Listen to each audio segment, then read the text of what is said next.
Hello to everyone, welcome to my channel. दोस्तों, यदि आप भी बिहार जीविका परीक्षा की तैयारी कर रहे हो तो यह वीडियो आपके लिए बहुत ही महत्वपूर्ण होने वाली है, जिसमें हम लोग करने वाले हैं आज मॉडल पेपर 2। मॉडल पेपर 1 कर चुके हैं। यदि आप नहीं देखे हैं तो चैनल पे जाके देख सकते हैं। एक एक प्रश्न इंपॉर्टेंट है। पहला टॉपिक आपका करंट अफेयर्स पूछा जाएगा। करंट अफेयर्स से आपके 17 नंबर के प्रश्न पूछे जाएंगे। फिर आपका सब्जेक्ट नॉलेज पूछा जाएगा, जहां से आपके 20 नंबर के प्रश्न पूछे जाएंगे। गणित से आपके 9 नंबर के प्रश्न, कंप्यूटर से आपके 10 नंबर के प्रश्न और रीजनिंग से आपके 14 नंबर के प्रश्न। टोटल यही आपसे 70 नंबर के प्रश्न पूछे जाएंगे। तो सब्जेक्ट नॉलेज का मॉडल पेपर 2 हो चुका है। यदि आप नहीं देखे हैं तो जाके देख सकते हैं चैनल पे। आज हम करेंगे करंट अफेयर्स, गणित, कंप्यूटर और रीजनिंग, यानी 50 नंबर अभी करने वाले हैं और 20 नंबर की क्लास आपकी हो चुकी है। तो 50 नंबर में पहले हम शुरू करेंगे करंट अफेयर्स। और करंट अफेयर्स में जिनको नहीं पता है क्या पढ़ना है वो जान लें कि यही टॉपिक पढ़ना है। करंट अफेयर्स के अंतर्गत दिया गया है स्पोर्ट्स से आपका 2 नंबर का प्रश्न पूछा जाएगा। अवार्ड्स पूछे जाएंगे, जहां से आपके 3 नंबर के प्रश्न। मॉडर्न हिस्ट्री पूछी जाएगी, केवल मॉडर्न हिस्ट्री, प्राचीन इतिहास और आधुनिक इतिहास नहीं, प्राचीन इतिहास और मध्यकालीन इतिहास नहीं पढ़ना है, केवल आधुनिक इतिहास पढ़ना है। तो आधुनिक इतिहास से आपके पूछे जाएंगे 3 नंबर। गवर्नमेंट इंपॉर्टेंट स्कीम, जो गवर्नमेंट की स्कीमें हैं वहां से आपके पूछे जाएंगे 3 नंबर। साइंस एंड टेक्नोलॉजी, यानी साइंस से आपका प्रश्न होगा और जो साइंस में रिसेंटली डेवलपमेंट हुआ है, यानी जो हुआ है वो आपसे पूछा जाएगा, वहां से आपका 3 नंबर। और नेशनल एंड इंटरनेशनल ऑर्गेनाइजेशन, यहां से आपके पूछे जाएंगे 3 नंबर, जिसे राष्ट्रीय और अंतरराष्ट्रीय संगठन बोला जाता है। तो केवल करंट अफेयर्स में यही पढ़ना है। तो चलिए बिना देरी के शुरू करते हैं। सिलेबस आप सबको पता लग गया होगा, जिन्हें नहीं पता था। पहला प्रश्न है स्पोर्ट्स का। स्पोर्ट्स का पहला प्रश्न देखेंगे, विजय हजारे ट्रॉफी किस खेल से जुड़ी है? बताइए राइट आंसर क्या हो जाएगा। सबसे पहले आप सब बताने की कोशिश करिएगा इसका राइट आंसर क्या हो जाएगा, कौन सा ऑप्शन करेक्ट होगा। बताइए। ऑप्शन ए क्रिकेट हो जाएगा, बिल्कुल करेक्ट आंसर। आगे बढ़ते हैं इसी के साथ स्पोर्ट का दूसरा प्रश्न देखेंगे, फीफा विश्व कप 2022 किस देश ने जीता? बताइए जल्दी से, किस देश ने जीता? फीफा विश्व कप 2022 किस देश ने जीता? अर्जेंटीना ने जीत लिया है। ऑप्शन सी इसका बिल्कुल राइट आंसर हो जाएगा। अब हम देखेंगे पुरस्कार और सम्मान के प्रश्न को। नेक्स्ट टॉपिक पुरस्कार और सम्मान, जहां से आपके 3 नंबर के प्रश्न बनेंगे। तो बताइए, पुरस्कार और सम्मान का पहला प्रश्न है, भारत का सर्वोच्च सैन्य पुरस्कार कौन सा है? बताइए। राइट आंसर क्या हो जाएगा इसका, कौन सा ऑप्शन करेक्ट हो जाएगा? परमवीर चक्र। ऑप्शन बी इसका बिल्कुल राइट हो जाएगा, परमवीर चक्र। आगे बढ़ते हैं इसी के साथ अगले प्रश्न की ओर। अगला प्रश्न देखेंगे क्या दिया गया है, प्रथम महिला जिन्हें नोबेल शांति पुरस्कार मिला। बताइए। पुरस्कार का ही प्रश्न है, पुरस्कार से 3 नंबर के प्रश्न पूछे जाएंगे। तो पुरस्कार के हम 3 प्रश्न करने वाले हैं। तो इसका राइट आंसर क्या हो जाएगा, प्रथम महिला जिन्हें नोबेल शांति पुरस्कार मिला, इसका राइट आंसर क्या हो जाएगा? बर्था वान सुटनर। ऑप्शन सी बिल्कुल राइट आंसर हो जाएगा। आगे बढ़ते हैं अगले प्रश्न की ओर। अगला प्रश्न है, बुकर प्राइज किस क्षेत्र से संबंधित है? बताइए, किस क्षेत्र से संबंधित है? बुकर प्राइज किस क्षेत्र में दिया जाता है? जल्दी से बताइए, किस क्षेत्र में दिया जाता है? शांति के क्षेत्र में, साहित्य के क्षेत्र में दिया जाता है। किस क्षेत्र में? साहित्य के क्षेत्र में दिया जाता है। ऑप्शन बी बिल्कुल राइट आंसर हो जाएगा। अब हम देखेंगे आधुनिक इतिहास के प्रश्न को। तीसरा टॉपिक आपका क्या था? आधुनिक इतिहास, जो कि करंट अफेयर्स का ही टॉपिक है। यहां से भी 3 नंबर के प्रश्न आएंगे। भारतीय राष्ट्रीय कांग्रेस के पहले अधिवेशन के अध्यक्ष कौन थे? अगर पूछ लिया जाए पहला अधिवेशन कब हुआ था तो 1885 सन नोट कर लेना। इसके अध्यक्ष पूछ रहा है, पहले अधिवेशन के अध्यक्ष कौन थे? तो बताइए राइट आंसर क्या हो जाएगा? डब्ल्यू.सी. बनर्जी। ऑप्शन बी इसका बिल्कुल करेक्ट आंसर हो जाएगा, W C. Banerjee. Option B is the right answer. अगर वहीं ए.ओ. ह्यूम की बात करें तो ए.ओ. ह्यूम ने इसकी क्या की थी? स्थापना की थी। नोट कर लेना, ए.ओ. ह्यूम इसकी स्थापना की थी और अध्यक्ष कौन थे? डब्ल्यू.सी. बनर्जी। आगे बढ़ते हैं। और स्थापना कहां की गई थी? मुंबई में। ये भी याद रखना, कहां की गई थी? मुंबई में। आगे बढ़ते हैं अगले प्रश्न की ओर। अगला प्रश्न देखेंगे क्या दिया गया है। अगला प्रश्न है, भारत छोड़ो आंदोलन के दौरान जयप्रकाश नारायण को किस जेल में रखा गया था? बताइए राइट आंसर क्या हो जाएगा इसका, कौन सा ऑप्शन करेक्ट हो जाएगा? भारत छोड़ो आंदोलन के दौरान जयप्रकाश नारायण को किस जेल में रखा गया था? कौन सा ऑप्शन करेक्ट होगा?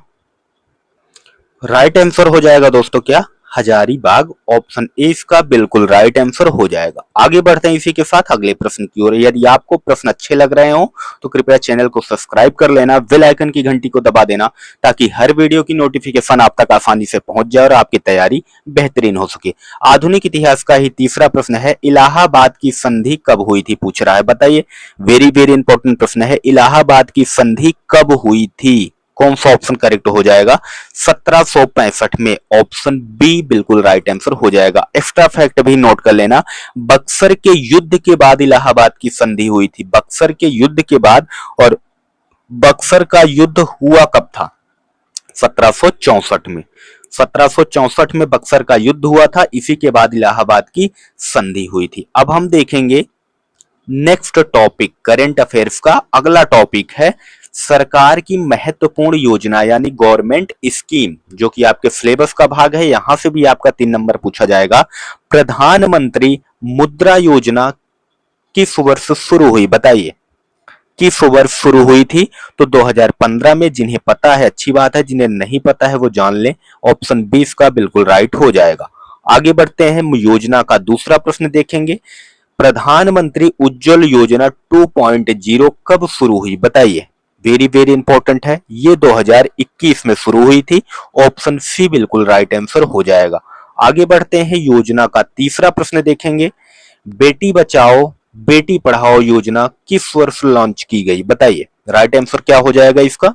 2015। ऑप्शन बी इसका बिल्कुल राइट आंसर हो जाएगा। तो ये थे योजना के 3 नंबर के 3 प्रश्न। अब हम देखेंगे साइंस के 3 नंबर के 3 प्रश्न। साइंस का है, भारत का पहला चंद्र मिशन कौन सा था? आपसे बताया है साइंस पूछेगा और टेक्नोलॉजी, जो टेक्नोलॉजी है साइंस की वो पूछेगा, यानी जो आपका रिसेंटली डेवलपमेंट हुआ है। तो चंद्रयान, भारत का पहला चंद्र मिशन कौन सा था पूछ रहा है। तो बताइए जल्दी से राइट आंसर क्या हो जाएगा? कौन सा था? कौन सा ऑप्शन इसका करेक्ट हो जाएगा? दोस्तों बताने की कोशिश करिएगा, किसको किसको पता है जल्दी से बताइए, किसको किसको पता है? Option A Chandrayaan first. Bharat का पहला चंद्र मिशन कौन सा था? चंद्रयान फर्स्ट। लेकिन इसे कब लॉन्च किया गया था? 2008 में। सन नोट कर लेना, 2008 में लॉन्च किया गया था। आगे बढ़ते हैं इसी के साथ अगले प्रश्न की ओर। साइंस का दूसरा प्रश्न है, इसरो का पूर्ण रूप क्या है? वेरी वेरी इंपॉर्टेंट है।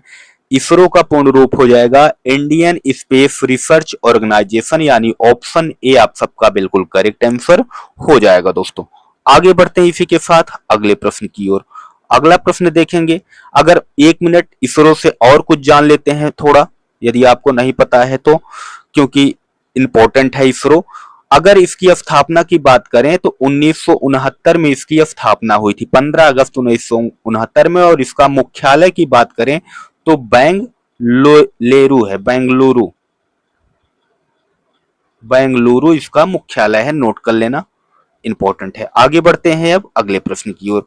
अगला प्रश्न है, साइंस एंड टेक्नोलॉजी का निम्नलिखित में से कौन सा उपकरण रक्तचाप मापने के उपयोग में किया जाता है? वेरी वेरी इंपॉर्टेंट है। बताइए कौन सा उपकरण प्रयोग में लाया जाता है? सिस्मो, बताइए जल्दी से, सिस्मो मैनोमीटर। ऑप्शन 20 का बिल्कुल राइट आंसर हो जाएगा। अब हम देखेंगे राष्ट्रीय और अंतरराष्ट्रीय संगठन, जिसे नेशनल एंड इंटरनेशनल ऑर्गेनाइजेशन बोला जाता है, जो कि आपके कहां का प्रश्न है? करंट का ही प्रश्न है। तो यहां से भी आपके पूछे जाएंगे 3 नंबर के प्रश्न। नाटो की स्थापना कब हुई थी? बताइए राइट आंसर क्या हो जाएगा? नाटो की स्थापना कब हुई थी? तो 1949 ईस्वी में हुई थी। ऑप्शन सी बिल्कुल राइट आंसर हो जाएगा। अगला प्रश्न देखेंगे। अगला प्रश्न क्या दिया गया है?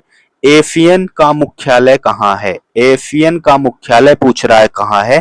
तो जकार्ता बिल्कुल राइट आंसर हो जाएगा। ऑप्शन बी नोट कर लेना, वेरी वेरी इंपॉर्टेंट है। तीसरा प्रश्न है, यूनिसेफ का मुख्यालय कहां है? ये भी इंटरनेशनल ऑर्गेनाइजेशन है। तो यूनिसेफ का मुख्यालय न्यूयॉर्क में है। ऑप्शन डी इसका बिल्कुल राइट आंसर हो जाएगा। तो ये दोस्तों आपके हो गए सारे करंट अफेयर्स के प्रश्न कंप्लीट। और एक टॉपिक और है, आपको पता ही है कि बिहार स्पेशल से प्रश्न पूछा ही पूछा जाएगा। तो अगले सेट में मैं बिहार स्पेशल को भी रख दूंगा, क्योंकि करंट अफेयर्स का टॉपिक तो यही दिया है, लेकिन बिहार का पेपर है तो ऐसा हो ही नहीं सकता कि बिहार स्पेशल पूछे ना। तो अगले सेट से मैं बिहार स्पेशल को भी रख दिया करूंगा, तो आप देख लेना बिहार स्पेशल के भी प्रश्न को। अब हम देखेंगे मैथ के प्रश्न को दोस्तों, मैथ और रीजनिंग के प्रश्न को। पहले मैथ देख लेंगे, फिर रीजनिंग देखेंगे, यानी 9 नंबर प्लस 14 नंबर। उसके बाद हम देखेंगे कंप्यूटर को। दिया गया है 25% ऑफ 240, यानी 25% का 240 कितना हो जाएगा? तो 25 गुणे 240 और बटे में आप लिख दोगे, परसेंट हटाओगे तो 100। तो एक जीरो से एक जीरो कट जाएगा, आपका कितना हो जाएगा? 5 से काटोगे 5 25, 5 दूनी 10, 2 आ गया। फिर 2 से काटोगे, 2 एक अन्नम 2, 2 दूनी 4 और 12 पंचे हो गया आपका 60। 60 दिया है सी में, तो सी पर हम सत्य आंसर हो जाएगा। बहुत ही हार्ड प्रश्न नहीं पूछा जाएगा। यदि आप इजी टू मॉडरेट लेवल के प्रश्न कर लोगे तो 100% आपका सिलेक्शन हो जाएगा। और यहाँ पे आपको पहले इजी करवाया जाएगा, फिर मॉडरेट लेवल के प्रश्न आगे आगे करवाए जाएंगे। तो आप डेली क्लास करते रहिए, कोई दिक्कत नहीं है। अगला प्रश्न है, एक वस्तु को 1200 रुपए में बेची गई और 20% का लाभ हुआ, तो क्रय मूल्य कितना था? क्रय मूल्य पूछा जा रहा है दोस्तों। तो बताइए इसका राइट आंसर क्या हो जाएगा? कैसे इसको सॉल्व करोगे आप सब? यदि आप सबको सॉल्व करना हो तो कैसे इसे सॉल्व करोगे बताइए। तो ध्यान देना, सबसे पहले क्या कह रहा है कि एक वस्तु को 1200 रुपए में बेची गई, तो हमने यहां लिख लिया 1200। और क्या कह रहा है? 20% का लाभ हुआ, तो हम बटे में लिख देंगे। 20% का मतलब हो गया 120, और परसेंट को हटाएंगे तो ऊपर लिख देंगे गुणे में 100। ये आपको समझना बहुत जरूरी है। अब हम क्या करेंगे, एक जीरो से एक जीरो काट दिए, 12 से काटेंगे तो 10 बढ़ जाएगा, और 10 का मल्टीप्लाई 1000 में करेंगे तो 10 दहम्मा 10,000 हो, सॉरी 1000 हो जाएगा, 100 दहम्मा 1000 हो जाएगा। ऑप्शन सी आप सबका बिल्कुल करेक्ट आंसर हो जाएगा दोस्तों। सीपी कितना है? सीपी कितना था? क्रय मूल्य पूछा जा रहा है, तो 1000 आप सबका राइट आंसर हो जाएगा। आगे बढ़ते हैं अगले प्रश्न की ओर। मैथ का अगला प्रश्न देखेंगे। एक आदमी 6 घंटे में 30 किलोमीटर चलता है, तो उसकी गति कितनी है? चाल पूछ रहा है, स्पीड पूछ रहा है, गति कितनी है? स्पीड बराबर हो जाएगा, चाल बराबर हो जाएगा दूरी बटे समय। ये होता है फार्मूला। दूरी कितना दिया गया है? दूरी दिया गया है 30 किलोमीटर, और टाइम दिया गया है 6 घंटे। बटे में 6 कर देंगे और काट देंगे, 5 आ जाएगा। तो स्पीड कितनी हो जाएगी? 5 किलोमीटर प्रति घंटे की चाल से वो चल रहा है। ऑप्शन बी बिल्कुल करेक्ट हो जाएगा। अब हम देखेंगे रीजनिंग का प्रश्न है दोस्तों। दिया गया है, श्रृंखला को पूरा करें, 2 6 12 20। कैसे आप इसे करोगे? देखो, 2 के बाद 6 हो रहा है, यहाँ 4 जोड़ा गया है, फिर 6 के बाद 12 हो रहा है, प्लस 6 जोड़ा गया है, 12 के बाद 20 हो रहा है, प्लस 8 जोड़ा गया है। तो एक सीरीज चल रही है, 4 6 8 के बाद क्या जोड़ा जाएगा? 10 जोड़ा जाएगा। तो कितना हो जाएगा हमारा? 30 हो जाएगा, और ऑप्शन बी बिल्कुल करेक्ट आंसर हो जाएगा। आगे बढ़ते हैं। रीजनिंग का अगला प्रश्न है, यदि यस के वाई बराबर टी एल जेड होता है तो मून बराबर क्या होगा? तो यस के बाद टी हो रहा है +1, के बाद यल हो रहा है +1, और y के बाद z हो रहा है +1 हो रहा है। तो m के बाद +1 करेंगे, n होगा, o के बाद p होगा, फिर o के बाद p होगा, फिर n के बाद o होगा। NPPO किस में है? ऑप्शन ए में है। तो ए हमारा बिल्कुल करेक्ट आंसर हो जाएगा दोस्तों, राइट आंसर हो जाएगा। आगे बढ़ते हैं इसी के साथ अगले प्रश्न की ओर। अगला प्रश्न देखेंगे क्या दिया गया है। दिया गया है, कोडिंग में यदि RAM बराबर 36 है, CAT बराबर 24 है, तो DOG का मान पूछ रहा है। तो यहां ध्यान देना, R का मान कितना है, A का मान कितना है, M का मान कितना है, मिला के ये 36 हो रहा है। C का कितना है, A का कितना है, T का कितना है, मिला के 24 है। नहीं समझ में आ रहा हो तो समझ लो, जैसे C का हो गया 3, प्लस A का हो गया 1, T का हो गया 20, तो कितना हो गया? 20 1 21 और 3 कितना हो गया? 24 हो गया। उसी प्रकार हमको D का करना है। D का होता है 4, अब यहाँ पे ओ आ जाते हैं, तो ओ का होता है 15 और यहाँ पे ये हो गया 15 और जी का कितना होता है, जी का होता है 7। यदि 4 और 15 7 को जोड़ेंगे तो हो जाएगा 26, तो ऑप्शन ए बिल्कुल करेक्ट हो जाएगा। अब हम देखेंगे दोस्तों कंप्यूटर के प्रश्न को। कंप्यूटर का प्रश्न है एमएस वर्ड में कंट्रोल ए का प्रयोग किसके लिए किया जाता है। वेरी वेरी इंपॉर्टेंट है, तो बताइए किसके लिए किया जाता है। सिलेक्ट ऑल, सभी को सिलेक्ट करने के लिए कंट्रोल ए का प्रयोग किया जाता है। अगला प्रश्न है ईमेल भेजने के लिए आवश्यक है, क्या आवश्यक है, तो ईमेल आईडी आवश्यक होनी चाहिए, तभी आप भेज पाएंगे। ऑप्शन सी बिल्कुल राइट हो जाएगा। अगला प्रश्न देखेंगे ऑपरेटिंग सिस्टम का उदाहरण है, बताइए ऑपरेटिंग सिस्टम का उदाहरण है क्या है। एमएस वर्ड है, विंडोज है, गूगल है, बताइए क्या है जल्दी से। राइट आंसर क्या हो जाएगा इसका, तो विंडोज आप सबका बिल्कुल करेक्ट आंसर हो जाएगा। Option B is the right answer. तो दोस्तों ये थे वो सारे प्रश्न, इंपॉर्टेंट प्रश्न जो कि हम लोग कर चुके हैं। आपको वीडियो कैसी लगी हो कमेंट में बताना, यदि अच्छी लगी हो तो चैनल को सब्सक्राइब करना ताकि ऐसी वीडियो आपको डेली मिल सके। इसके साथ ही आपका 20 नंबर का, ये आपके 50 नंबर हो गए कंप्लीट और आपके 20 नंबर हो चुके हैं मॉडल पेपर, तो आप वो भी देख सकते हो 20 नंबर का, जो कि केवल कम्युनिटी कोऑर्डिनेटर और एरिया कोऑर्डिनेटर के लिए है। और ये वीडियो उन सभी के लिए है कॉमन, आप किसी भी पोस्ट के लिए अप्लाई किए होंगे तो ये वीडियो सभी देख